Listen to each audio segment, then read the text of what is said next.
What's up, YouTubers? This is your boy Big Metroid Fan 12 coming to you with another video.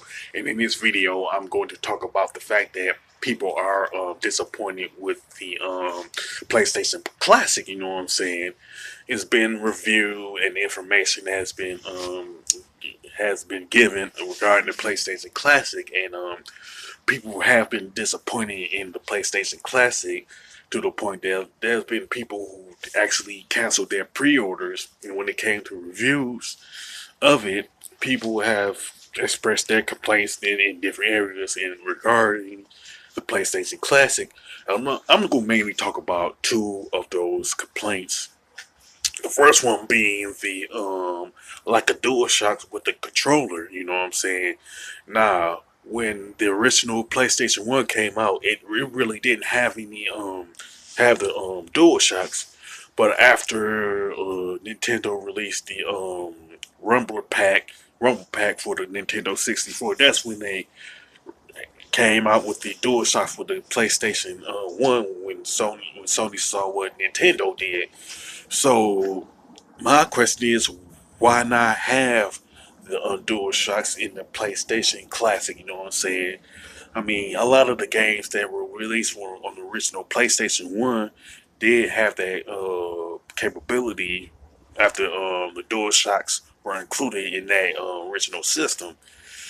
It's kind of like it's a no-brainer to include the DualShocks. You know what I'm saying? Just it's like they just half concocted this thing. You know what I'm saying? This refuse not to include it. Then the other gripe is really have to do with the game list. You know what I'm saying? Well, the first aspect of it is that some like half of the games that's included in the PlayStation Classic, a lot of people didn't even didn't ask for starters, and they didn't play those half those games to begin with. You know what I'm saying? I'll say the main exception would be Resident Evil. You know what I'm saying? It was one of the marquee third party games on the PlayStation 1. You know what I'm saying? Um, but there's others that just like I said, people didn't ask for. It was like those the half of the 20 games were mediocre, and a lot of people didn't talk about them.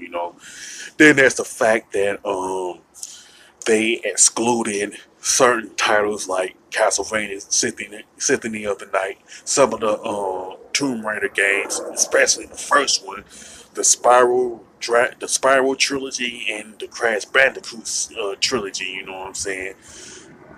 When you take into consider those for pretty much franchises, you know what I'm saying? You talk about around 10 games that should have been included, but they didn't include them for some reason.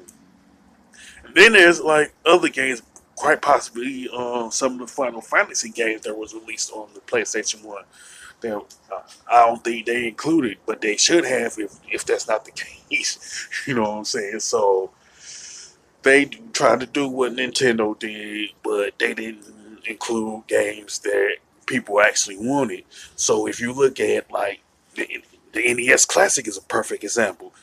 Nintendo included games that people actually wanted, you know what I'm saying, in terms of first party and third party games.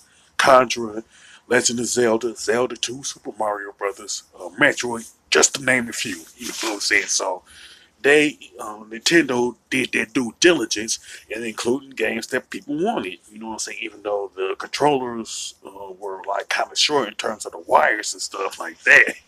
Nah, nah. We look at the Super Nintendo Classic. You know what I'm saying? Nintendo did their due diligence again in getting including games that people actually wanted. Super Metroid, Castlevania 4, Super Mario World, Zelda Link to the Past, just to name a few again, because Nintendo did their due diligence in including games that people actually wanted. You know what I'm saying? The main popular games. You know what I'm saying? I don't understand why Sony didn't follow Nintendo's lead in that regard into having games that people actually wanted. You know what I'm saying? I'm pretty sure that somebody would give an excuse why they didn't do that. Why some of the games, some of the companies not in business anymore. But dude, there is like the fact that Konami, Square Enix, still in business, even though Konami hasn't been making games for the last couple of years consistently, but they still gonna have Symphony of the Night, Tomb Raider, Spyro, and Crash Bandicoot. You know what I'm saying? So they just did a half baked job, in my opinion, with the PlayStation Mini. You know what I'm saying? With that being said, you can make your opinions known on this video. You know what I'm saying? If you agree with my some of the reasons that people made about the PlayStation Classic, why they're disappointed in it, which includes not having dual shock controllers, not having some of the marquee games on the PlayStation One, you can mention it in the comment section. If you're planning on getting the PlayStation Classic, you could also mention that. If you cancel your pre-orders or disappointed or whatever, you can also mention that. You know, with that being said, if you like this video, don't hesitate to click the thumbs up button. Don't forget to subscribe and hit that bell notification button. This is your boy Big Metroid Fan 12 signing off.